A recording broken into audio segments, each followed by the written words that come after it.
Salut à tous, on se retrouve pour l'épisode 1769 du Zap Image. On commence aujourd'hui en ce jeudi 24 mars avec des anniversaires et tout d'abord c'est celui de William Saliba, le défenseur français, le défenseur de l'équipe de l'OM. Il fête aujourd'hui seulement ses 21 ans, bon anniversaire à lui.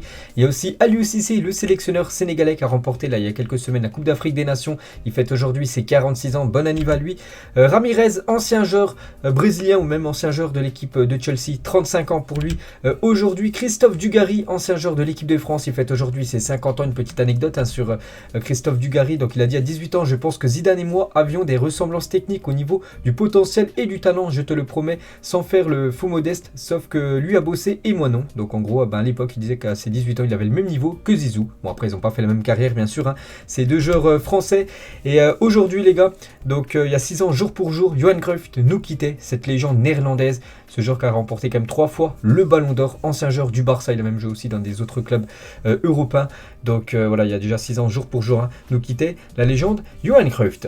On va parler des résultats de la soirée d'hier. Donc il y avait du football féminin, 2 quarts de finale aller de Ligue des Champions. Il y avait une équipe française qui jouait. C'est l'équipe de Lyon qui jouait du côté de la Juventus, hein, tout simplement. Donc défaite des Lyonnaises pour ce match aller, une défaite 2-1. Pourtant Lyon menait 1-0 dans le match, hein. Les féminines de Lyon s'inclinent lors de ce quart de finale aller. Il faudra faire le taf semaine prochaine pour ce match retour. On peut voir pourtant que l'équipe de Lyon a dominé, hein, l'équipe italienne avec plus de possession, plus de tirs, hein. 8 tirs pour la Juventus, 15 tirs pour les Lyonnaises. Le problème c'est que l'efficacité n'était pas côté OL hier, hein. C'était plus côté Juventus parce que sur leurs 3 tirs cadrés, 2 buts, hein, pour l'équipe de la vieille dame. Et quelques photos du match. On peut voir Wendy Renard, on peut voir aussi, je sais plus comment elle s'appelle, hein, cette joueuse de l'Olympique lyonnais, et bien sûr la joie des joueuses de la Juventus après cette victoire. Bon, après tout reste jouable, hein, pour ce match retour. Voilà, une défaite 2-1 au match aller. Voilà, Lyon peut faire le comeback, surtout à domicile devant leurs supporters la semaine prochaine. Et la coach, donc Sonia Bompastor, après Juve Lyon, elle a dit, hein, c'est une grande déception. Nous étions venus ici avec d'autres ambitions, on ne s'est pas mis à l'abri. Le tournant et le carton rouge, on doit faire preuve de plus de maîtrise. On va tirer les bons enseignements de ce match, hein. Voilà ce qu'elle a dit. À la fin du match, bien sûr, elle est un peu déçue, on peut la comprendre, hein, vu qu'il y a quand même défaite. Et du coup, le match retour, ça sera dans une semaine, jour pour jour. Ça sera le jeudi 31 mars à 21h, cette fois-ci au Groupama Stadium, hein, dans le stade de l'équipe masculine. Et il y avait aussi un autre quart de finale, c'est entre l'équipe de Arsenal et l'équipe allemande de Wolfsburg. Score final de 1 partout entre ces deux équipes. On peut voir qu'Arsenal a dominé, hein, quand même les Allemandes. Mais voilà, tout se jouera là aussi, hein, lors du match retour, semaine prochaine. Et du coup, les deux résultats de la soirée d'hier, hein, de la Ligue des Champions féminine, et on peut voir les 4 joueuses nommées pour être élues meilleures joueuses de cette semaine. Voilà, en Champions League, à noter qu'il y a la française Marie Katoto qui inscrit un doublé, hein, c'était avant-hier, hein, contre l'équipe du Bayern Munich avec son club du Paris Saint-Germain. Et du coup voilà les 4 résultats. Donc avantage pour le PSG, le Barça, l'équipe de la Juventus. Et bon, après c'est un 50-50 entre Arsenal et Wolfsburg, hein. Tout sera décidé pour les demi-finales, hein, semaine prochaine. On va parler des matchs aujourd'hui, à des matchs très importants, et ça fait la une en haut du journal L'équipe, hein. Barrage dangereux pour l'Italie et le Portugal. C'est ce soir les premiers barrages, hein, pour jouer à cette future Coupe du Monde. Donc les matchs auront lieu en même temps, hein. Coup d'envoi à 20h45, et ce soir il y aura Italie, Macédoine et Portugal contre la Turquie dans ce groupe C. N'oubliez pas qu'il y a 3 groupes, hein. Donc voilà, ce groupe C est le groupe le plus relevé. Donc parmi ces 4 équipes-là, une seulement ira du côté du Qatar, hein, pour disputer cette future Coupe du Monde. Et fâter, l'Italia. Donc en gros, voilà, la une journal carrière dello Sport revient bien sûr à ce match très important. Tout d'abord, hein, cette demi-finale contre la Macédoine, où bien sûr l'Italie est favorite, hein, pour se qualifier pour la finale. On peut voir à chaque fois Mancini, la même chose pour la Gazzetta dello Sport. La même chose à Mancini, bien sûr. Voilà, en une, hein, de ce journal, c'est le sélectionneur italien. Et voilà, Gabriel Gravina, donc le président de la fédération italienne de football, il a dit Mancini risque son poste en cas de non-qualification au mondial. Il a perdu un match sur 40, il a signé une prolongation avant l'Euro. Si on avait marqué notre penalty contre la Suisse, on ne parlerait pas de ça. C'est vrai que c'est la Suisse, hein, qui a terminé première, et l'Italie avait quand même l'opportunité de finir en première position, de se qualifier directement pour cette future Coupe du Monde. Ils avaient un penalty loupé par Jorginho, et du coup c'est pour ça que maintenant ils sont au barrage. Ils sont pas sûrs, hein, de disputer cette future Coupe du Monde. Et n'oubliez pas, ça sera l'arbitre français Clément Turpin qui arbitrera ce soir, hein, cette demi-finale barrage entre l'Italie et la Macédoine du Nord. Il y a aussi dans l'autre match, donc c'est le Portugal contre la Turquie. Donc le match se déroule au Portugal, coup d'envoi à 20h45, donc 19h45 au Portugal, vu qu'il y a une heure de décalage horaire. Donc quelques photos de la sélection portugaise à l'entraînement hier. On peut voir bien sûr la vedette Cristiano Ronaldo, même José Fonte, le défenseur lillois, hein, on peut le voir sur cette photo. Et bien sûr, gros match hein, pour les Portugais. Et le 11 probable du Portugal selon Trivela pour ce match ce soir. Donc bien sûr, c'est la grosse team. N'oubliez pas qu'il y a quand même pas mal de joueurs blessé, voilà, forfait, un Renato Sanchez qu'on avait parlé, il y a aussi Ruben Diaz, du coup ça pourrait être ça, Rui Patricio dans les buts, un Guerreiro, Fonte, Danilo, donc le défenseur parisien qui peut jouer même en milieu de terrain. Cédric côté droit, William Moutinho, Jota, Fernandez, Bernardo et Ronaldo, hein, malgré tous les joueurs, on va dire, blessés ou forfaits voilà, pour ce match. Voilà, ça reste comme une énorme team, hein, bien sûr, pour le Portugal. Donc c'est la Turquie quand même en face, hein, il faut faire attention pour les Portugais, mais bien sûr le Portugal favori hein, pour ce match. Et Fernando Santos, un sélectionneur du Portugal avant ce match contre la Turquie ce soir. Nous avons déjà joué 2 finales, l'Euro 2016 et la Ligue des Nations 2019. Et nous avons gagné les deux. Donc ce soir, ça sera une autre finale hein, pour le sélectionneur Fernando Santos. Et on va parler de Cristiano Ronaldo, la légende totale, hein, que ce soit en club, bien sûr avec la sélection portugaise.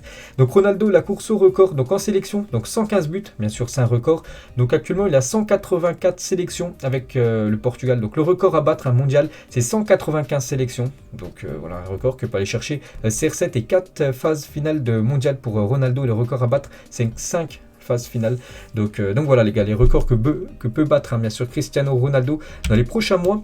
Et Fatih Terim, donc je crois que c'est le sélectionneur turc, hein. Je pense que le match entre le Portugal et la Turquie sera encore meilleur que certains matchs de la Coupe du Monde hein, bien sûr. Donc après c'est un déplacement compliqué hein, vu que le match se jouera ce soir au Portugal hein, devant les supporters portugais. Bon il y aura aussi des supporters turcs, mais voilà le match hein, se déroule bien au Portugal. Donc voilà ça sera un gros choc hein, bien sûr ce Portugal-Turquie ce soir. Et José Mourinho et les barrages. Donc la Turquie sera un match difficile, ne vous attendez pas à ce que je sois neutre hein, parce que je ne le suis pas. J'aime l'Italie, y vivre, je la remercie pour tout ce qu'elle m'a donné lors de mes années Inter et maintenant, donc du côté de l'AS Roma. Mais Forza Portugal, bien sûr, c'est un Italie-Portugal, malgré qu'il est, enfin actuellement c'est un coach hein, du côté de la Serie A, mais bien sûr il soutient à fond la Seleção portugaise. Et les Portugal-Turquie dans l'histoire, donc 8 matchs en tout, 6 victoires du Portugal, 2 victoires de la Turquie, 16 buts inscrits pour le Portugal, 8 buts inscrits par la Turquie. Donc Ronaldo a disputé 2 matchs, hein, donc une victoire, une défaite hein, pour Cristiano Ronaldo contre cette équipe turque. Et l'arbitre, ça sera un arbitre allemand ce soir hein, pour ce match, ça sera Daniel Sieber qui arbitrera le match voilà, ce soir Portugal contre la Turquie. Pour rappel, il avait arbitré par exemple la demi-finale entre la Belgique et l'équipe de France lors de la National League, hein, où l'équipe de France bien sûr avait gagné ce match où il perdait quand même 2-0 dans la rencontre. On peut voir sinon les autres affiches, voilà des barrages, zone Europe. Donc il y a aussi Suède, République tchèque, parce que Russie-Pologne, forfait bien sûr de la Russie. Et Écosse-Ukraine est reporté au mois de juin plus tard, hein, par rapport à ce qui se passe bien sûr avec l'Ukraine, hein, voilà, les joueurs n'ont pas pu se préparer hein, pour ce match. Et il y a aussi un match les gars, c'est Pays de Galles, Autriche qu'on va parler aujourd'hui.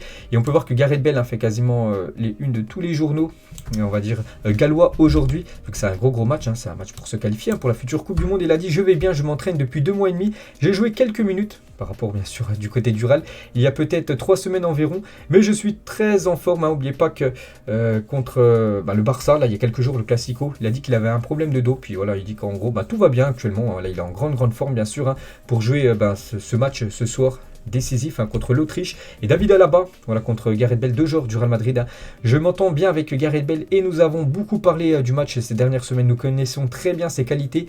Il est très dangereux dans les buts et peut décider des matchs. Donc voilà, c'est ce soir, hein, ce Autriche contre Pays de Galles. Et on peut voir que tous les matchs seront diffusés sur la chaîne L'équipe, en gros en multiplex, à part ce match, Portugal-Turquie qui sera diffusé sur la chaîne 11. Voilà, je crois que c'est TFX, tout simplement de la TNT, hein, si vous voulez voir en clair. Sinon, tous les autres matchs, les gars, ça sera sur la chaîne L'équipe en multiplex ce soir avec le match directeur Italie-Macédoine du Nord. Il y a aussi des matchs pour se qualifier sur le continent nord-américain, j'en avais parlé, je crois que c'était lundi, avec le programme de la semaine. Donc c'est aujourd'hui, hein, c'est dans la nuit, voilà, de ce soir à demain. Donc en grosse affiche, on peut voir, hein, c'est le Mexique contre les États-Unis. Et se sont déjà affrontés quelques fois, comme ces deux équipes. Hein. Donc 23 victoires tout simplement des États-Unis, 38 victoires pour le Mexique. On peut voir actuellement le classement. Donc Mexique actuellement 3e, les États-Unis 2e. Les deux équipes ont 21 points. N'oubliez pas, c'est les 3 premiers qui se qualifient directement pour la future Coupe du Monde. Donc le Panama juste derrière 4 points, derrière Mexique et les États-Unis. Donc voilà, gros choc. Cette nuit sur le continent nord-américain, il y a aussi des affiches sur le continent asiatique pour se qualifier pour cette future Coupe du Monde. Donc voilà, ça sera des matchs qu'on parlera demain, bien sûr. Niveau résultat, il y a aussi des matchs pour se qualifier pour l'Euro U21. Qualification, il y a l'équipe de France qui joue ce soir à 20h45 contre les îles Féroé. Bon, donc là aussi, on parlera du résultat. Demain, il y a aussi des matchs amicaux aujourd'hui. Regardez cette longue liste. Je sais pas, par exemple, il y a Écosse contre la Pologne ce soir. Coup d'envoi 20h45. Et demain, c'est les barrages dans la zone Afrique. Un petit rappel, les gars, de tous les matchs qu'il y a. Donc, on peut voir à 16h, par exemple, Congo contre le Maroc, le Cameroun contre l'Algérie qui sera diffusé en clair et entièrement sur la chaîne L'équipe, donc la chaîne 21 de la TNT. Il y aura aussi Ghana, Nigeria ou même, je sais pas, par exemple, Égypte, Sénégal. Demain à 20h30, un coup d'envoi. Et quelques photos, les gars, de la sélection sénégalaise qui s'est rendue hier dans la soirée du côté de l'Égypte, parce que le premier match se déroule en Égypte, le match retour se déroule au Sénégal. Et donc voilà quelques photos bien sûr de la sélection sénégalaise qui a remporté là il y a quelques semaines bien sûr la Coupe d'Afrique des Nations. Donc voilà, par exemple on peut voir Sadio Mané. On revient en Europe, on va parler de l'équipe de France qui joue, elle, demain soir contre la Côte d'Ivoire. Coup d'envoi 21h15, ça sera du côté du Vélodrome. Quelques photos de l'entraînement des Bleus, c'était hier. Et on va parler de Klaus, c'est vrai qu'on parle régulièrement de lui ces derniers coups, mais c'est quand même incroyable qu'il soit dans le groupe France. Et n'oubliez pas que c'est l'un des défenseurs les plus offensifs en Ligue 1. Donc Jonathan Klaus, c'est tout simplement en Ligue 1, plus de 126 centres réalisés depuis le début de la saison. C'est tout simplement le numéro 1. Parmi tous les autres défenseurs de tous les autres clubs en Ligue 1. Et on peut voir qu'il est aussi très décisif, un défenseur le plus décisif en Ligue 1 depuis 2006-2007. Et actuellement, il est deuxième. 4 buts et déjà 9 passes D pour Jonathan Klaus. Et toujours avec lui, il a dit les joueurs, c'est des gars que j'ai jamais connus. Je les voyais à la télé. Un moment, je demandais où était le footing. Giroud me prend l'épaule et me monte, puis j'y vais. On était 4, Lloris, Giroud, Varane. Et je me demandais ce que je faisais là, bien sûr. Voilà, des joueurs qui ont remporté la Coupe du Monde il y a quelques temps, voilà, en 2018, et lui là il débarque avec des joueurs qu'il n'a jamais côtoyés, qu'il regardait à la télé, donc c'est un rêve bien sûr pour le défenseur lensois. William Saliba qui fête son anniversaire aujourd'hui, 21 ans. Vous vous souvenez, il y a quelques temps, on avait parlé d'une vidéo qu'il avait fait, qui avait beaucoup fait parler, bien sûr. Donc la vidéo, c'était une erreur de jeunesse quand tu es en U16. Tu fais des choses, mais tu ne penses pas que 3 ans plus tard, quand tu seras pro, tu auras une image à tenir. C'est quelque chose qui ne devait pas sortir et ça m'a bien servi, je ne le referai plus. Donc voilà ce qu'il dit par rapport à cette affaire de la vidéo qui date déjà d'il y a quelques temps. Olivier Giroud veut à nouveau gagner la Coupe du Monde et dépasser Thierry Henry en équipe de France. C'est son objectif là, voilà, dans les prochains mois. Évidemment qu'un second titre mondial est un rêve, comme dépasser le record du vieux. Donc Thierry Henry, lui comme moi, c'est comme ça qu'on s'appelle. C'est affectueux. Voilà ce qu'il dit par rapport à sa relation avec Thierry Henry, meilleur buteur de l'histoire des Bleus. Il dit aussi à un moment donné, un statut peut évoluer. Il faut savoir s'adapter. L'équipe de France a évolué avec différentes situations. Aujourd'hui, je pense qu'avec la maturité, mon expérience, le coach doit savoir que je reviens avec une grande motivation pour jouer ces 2 prochains matchs. N'oubliez pas qu'il ne va pas jouer, vu que c'est Benzema qui est forfait, du coup il a pris sa place. Son objectif c'est de rester après dans le groupe France et pour pouvoir, pourquoi pas, disputer cette future Coupe du Monde au Qatar fin d'année. Il parle aussi des joueurs de l'AC Milan présents en bleu. Il y a Mike Maignan, le futur gardien certainement numéro 1 de l'équipe de France, quand Lloris prendra sa retraite, et aussi Théo Hernandez, lui un cadre maintenant des Bleus. Ça prouve que le Grand Milan est de retour. Maintenant, il faut ponctuer cette saison par un titre. C'est un joli clin d'œil et une joie récompense d'avoir 3 Milanais en équipe de France. Félicitations, voilà cette équipe de Milan qui revient vraiment en grande forme. Actuellement, ils sont comme leader de la Serie A. Et pour lui, vraiment rejoindre l'AC Milan a été une des meilleures décisions de sa vie d'avoir quitté Chelsea pour rejoindre l'Italie. J'ai toujours eu cette chance de toujours faire les bons choix. Donc l'AC Milan fait partie des meilleures décisions de sa carrière. Donc voilà quelques infos concernant Giroud. On va parler de Kylian Mbappé. Donc hier j'avais dit que Kylian Mbappé avait refusé de faire des photos avec des sponsors. Voilà, qui ne voulait pas que son image soit attribuée tout simplement à ses sponsors. Donc Mbappé veut pouvoir maîtriser l'intégralité de ses droits d'image. Il veut pouvoir choisir les marques auxquelles il veut s'associer. Et l'entourage de Mbappé affirme que sa non-présence mardi lors de l'opération avec les partenaires de la FFF n'en est rien d'une rébellion. Elle n'avait d'autre objectif que de réaffirmer ses attentes et de faire bouger les lignes, tout simplement. Donc Mbappé dit non au pari sportif. L'attaquant du PSG refuse de voir son image associée au pari en ligne. Selon lui, représente un véritable danger pour les jeunes. Voilà, Betclic, Unibet, Winamax, tout ça, bien sûr.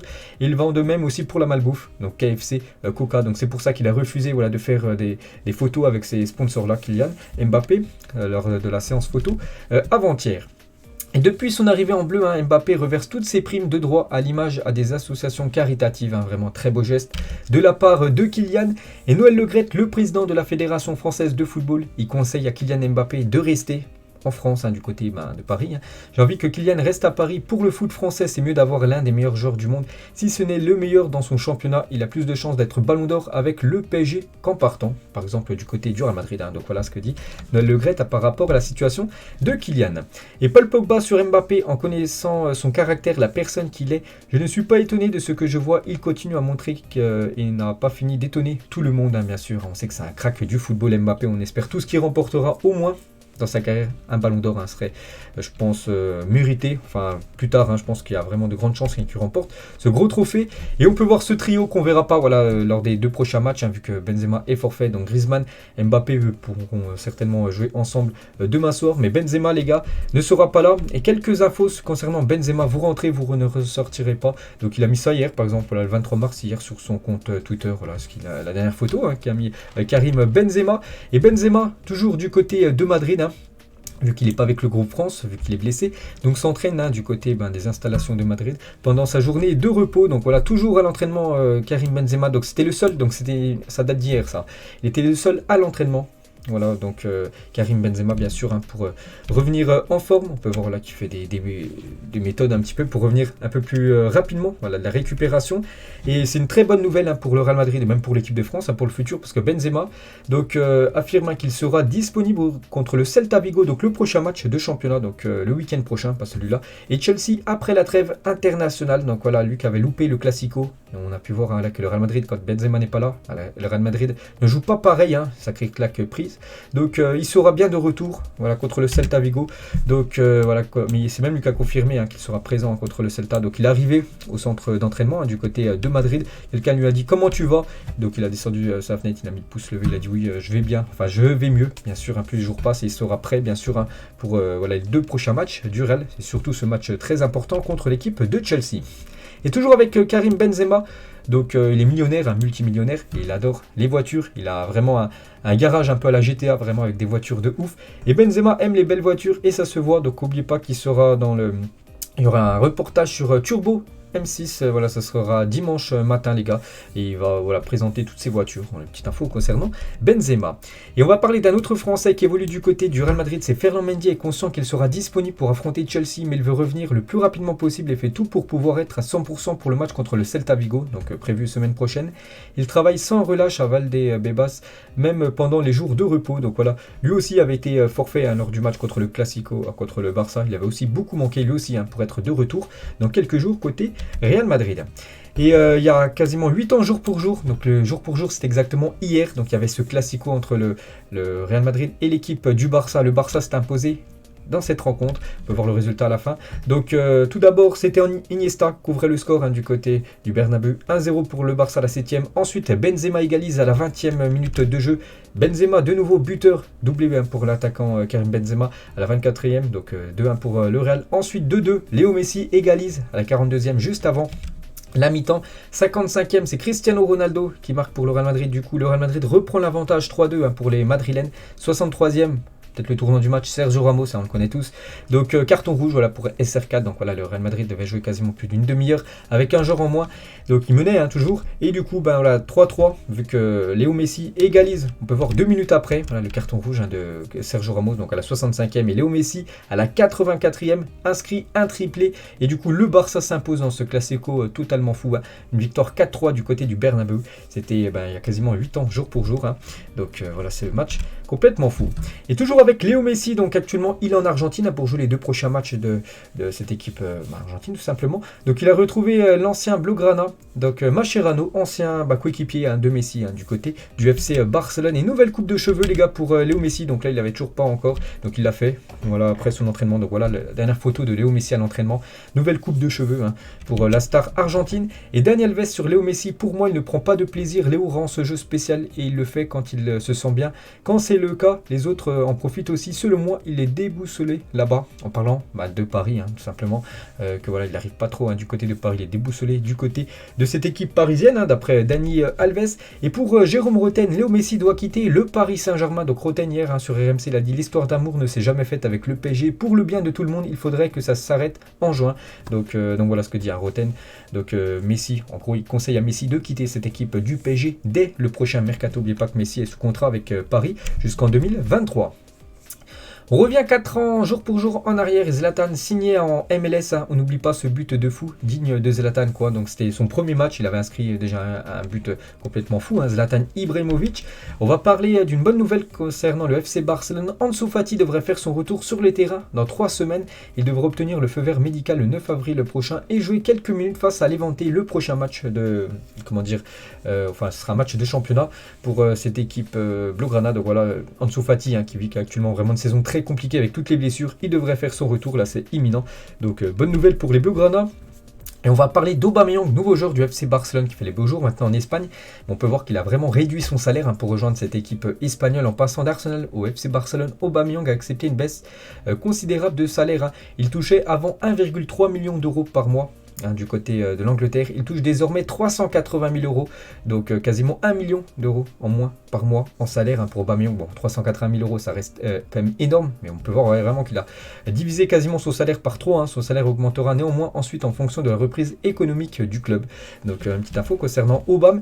Et on peut voir qu'il a offert son maillot qu'il a porté lors du Classico à son père. Donc il a mis Real Madrid 0-4 Barça doublé. Merci papa de m'avoir ouvert les portes du Barça. Donc voilà une petite info concernant le père et fils Aubameyang. Et toujours avec le Barça et le Real Madrid, donc les deux équipes vont s'affronter de nouveau. Ça sera en pré-saison. Voilà, pour préparer la future saison, ça sera aux États-Unis et ça sera un classico du côté de Las Vegas, voilà, aux États-Unis. Donc, la date n'est toujours pas fixée. On va parler de la Russie qui présente sa candidature pour l'organisation de l'Euro 2028 et de l'Euro 2032. Vous savez que la Russie est actuellement suspendue, de toutes les compétitions UEFA ou même FIFA. Donc, en gros, ils aimeraient organiser l'Euro 2028 et 2032. Bon, je pense pas que ça va être accepté, bien sûr, par l'UEFA. Toujours avec l'UEFA, via ces nouvelles règles du fair play financier, interdira aux clubs de voir leurs dépenses dépasser 70% de leurs revenus selon le New York Times. Cette nouvelle mesure qui favorise les gros clubs, donc bonne nouvelle pour par exemple Paris Saint-Germain, sera obligatoire et réprimable par des amendes, voire rétrogradation, donc en Ligue des Champions, même en Europa League. Donc voilà une petite info. Concernant l'UEFA, on va parler d'Hector Bellerin, le défenseur du Betis Séville. C'est compliqué de voir que nous nous intéressons plus à cette guerre en Ukraine que d'autres. La guerre en Palestine a été complètement passée sous silence au Yémen, en Irak aussi. La Russie a été exclue de la Coupe du Monde. D'autres pays ont fait pareil pendant des années. Il a aussi dit c'est raciste d'avoir fermé les yeux sur d'autres conflits et maintenant d'avoir ce positionnement. Cela traduit aussi un manque d'empathie pour le nombre de vies perdues sans que la même importance n'y soit prêtée. Donc ça qu'il a entièrement raison, Hector Bellerin. On va parler de Raheem Sterling, le joueur de Manchester City, donc joueur international anglais. Donc il a reçu l'autorisation exceptionnelle de son sélectionneur afin de s'envoler direction de la Jamaïque et participer à un match de charité organisé par sa fondation, tout simplement, au Jamaïque.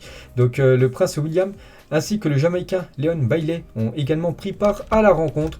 Donc la fondation créée par Sterling en Jamaïque, son pays de naissance, offre des opportunités d'éducation et d'emploi aux jeunes des communautés défavorisées. Donc voilà quelques photos, donc c'est des photos qui datent de hier.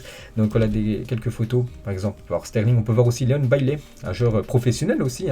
On peut voir aussi quelques autres photos. On peut voir aussi le prince William, c'est des gars qui étaient bien sûr présents.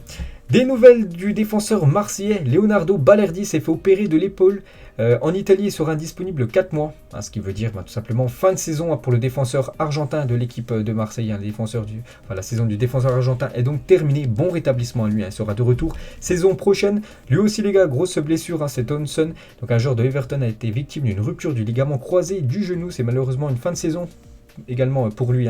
Nous lui souhaitons un bon rétablissement. Donc il s'est blessé lors du dernier match Everton contre l'équipe de Crystal Palace, où Palace s'est imposé 4-0. C'était un match, un quart de finale de FA Cup. Du coup fin de saison pour lui. Lui aussi on le reverra normalement début de saison prochaine. Et lui aussi les gars, blessure pour lui, le défenseur des Clermont Cédric Outonji a été victime d'un choc à l'entraînement. Il souffre d'une fracture du bras qui est synonyme d'une fin de saison. Lui aussi, on lui souhaite bien sûr un bon rétablissement. On va parler de ce joueur qui a pris un carton rouge lors du match contre l'équipe de Bordeaux avec son équipe de Montpellier. N'oubliez pas que Montpellier a pris 2 cartons rouges, hein. Ils ont quand même gagné le match. Donc Ristic prend 5 matchs de suspension pour ses mots envers l'arbitre du match des siens face à Bordeaux. Donc je ne sais pas ce qu'il a dit, mais bon, s'il a pris 5 matchs, c'est qu'il a dû envoyer des sacrées insultes quand même à l'arbitre, hein. Donc voilà, petite info concernant ce joueur. Et concernant Peters Bosz qui a pris un carton rouge contre l'équipe de Reims avec l'équipe de Lyon, 0-0, un score final ce week-end. Donc il est suspendu un match par la commission de discipline de la LFP. Une petite info concernant Marcelo Brozovic, il prolonge jusqu'en 2026 avec l'équipe de l'Inter Milan. Je me souviens que le Barça le voulait parce qu'il est en fin de contrat, là, en fin de saison, là, en 2022. Et du coup, l'Inter compte conserver tout simplement le joueur. Et c'est pour ça que c'est officiel. Il prolonge son contrat. Du coup, ça sera ni le Barça ni même le PSG qui avait aussi des vues pour l'acheter, l'accueillir gratuitement. On va parler de Patrick Vieira. Et Wayne Rooney intègre le Hall of Fame de Premier League. Il s'agit de la plus haute récompense individuelle pour un joueur ayant évolué en Angleterre. Donc félicitations à ces deux légendes. Donc on peut voir par exemple palmarès et surtout les stats de Vieira du côté de l'Angleterre, surtout du côté de Arsenal. 307 matchs, 31 buts. Bon après c'est un milieu défensif. 34 passes D, il a remporté 186 matchs, dont 3 fois la Premier League. Félicitations à lui. Et aussi Wayne Rooney, une légende du côté de Manchester United. 491 matchs, 208 buts, 103 passes D, 284 victoires, 5 fois le championnat anglais remporté par Wayne Rooney. Et on peut voir aussi tous les autres joueurs, les 25 joueurs nommés pour intégrer ce Hall of Fame de la Première Ligue. Donc voilà, tous ces joueurs aussi pourraient peut-être, quelques-uns bien sûr, rejoindre le plus haut grade bien sûr de l'histoire de la Première Ligue. Toujours avec l'appel, donc on se demande qui court le plus vite en Première Ligue. Et c'est bien lui les gars, c'est Rudiger, et c'est une sacrée surprise. Oubliez Salah, Adama Traoré ou même Mané, le joueur ayant été flashé avec la plus grosse pointe de vitesse en Première Ligue cette saison est Antonio Rudiger, le défenseur allemand de cette équipe de Chelsea. C'est plutôt surprenant, 36,7 km/h pour le rock allemand. Donc on peut voir le classement, donc il devance d'un dixième, on va dire, Mohamed Salah, 36,6 km/h. Pour Salah, la même chose pour Adama Traoré quand il évoluait du côté de Wolverhampton lors de la première partie de saison. Donc voilà les joueurs les plus rapides du côté du championnat anglais. Donc félicitations à Rudiger. N'oubliez pas que Rudiger, on entend des rumeurs qui pourraient peut-être aller du côté de la Juventus saison prochaine. Toujours avec l'appel, donc la plaque d'immatriculation de Saïd Benrahma, SB10 Alger, donc en gros Algérie. Donc il a été, c'est quelqu'un qui l'a reconnu, on va dire, dans les rues Allons, donc magnifique Lamborghini pour le joueur de West Ham. Et quand il est parti, on peut voir sa plaque. Donc Saïd Benrahma 10 Algérie, bien sûr en plaque du côté de l'Angleterre. On va parler de la LFP, et on peut voir sur ce tweet officiel de la Ligue de football professionnel, la LFP obtient le blocage de services IPTV pirates. Donc IPTV, je pense, il y en a beaucoup qui me regardent, qui ont des IPTV chez eux, c'est pour regarder en gros les matchs sur des serveurs craqués en gros, pour regarder les matchs sans payer, par exemple Canal+, tout ça. Donc la LFP obtient le blocage de ces services IPTV. Donc Adopi estime les pertes à plus de 1 milliard d'euros, bien sûr, vu qu'il y en a beaucoup qui regardent les matchs en streaming, tout ça, pour ne pas éviter, pour éviter plutôt de payer des gros montants chaque mois. Et du coup, l'article, on va dire, par rapport à ce blocage des services IPTV. Les retrouvailles entre Neymar et Paqueta, donc les deux grands copains, du côté du Brésil, même si Neymar c'est très compliqué sa situation du côté du Paris Saint-Germain, il est toujours très heureux bien sûr de rejoindre le Brésil, on peut comprendre bien sûr, et on peut voir toujours avec la Seleção, donc la sélection brésilienne, qu'ils ont deux énormes gardiens, parce que cette saison, donc Alisson et Ederson, les gardiens de City, et le gardien de Liverpool, deux gardiens brésiliens, ils sont à 16 clean sheets cette saison. Incroyable bien sûr cette performance pour ces deux-là. Et on finit aujourd'hui les gars, donc pour vous c'était quoi le meilleur ballon de l'histoire de la Coupe du Monde depuis 1930, la première Coupe du Monde jusqu'à la dernière 2018. Pour vous, lequel est le plus beau, le plus emblématique en gros. Donc n'hésitez pas à mettre tout ça en commentaire. Donc moi il y en a quelques-uns que je trouve beaux, par exemple le ballon de l'année 1974, avec le gros Adidas marqué, ou je sais pas, par exemple en 2014 il était aussi plutôt pas mal ce ballon. Donc bien sûr chacun à son point de vue. Donc voilà les gars, la fin de cet épisode, j'espère que ça vous a plu. On se retrouve demain, donc il y aura beaucoup de résultats à parler bien sûr avec tous les barrages qui auront lieu ce soir. Allez, bonne journée à vous et à demain.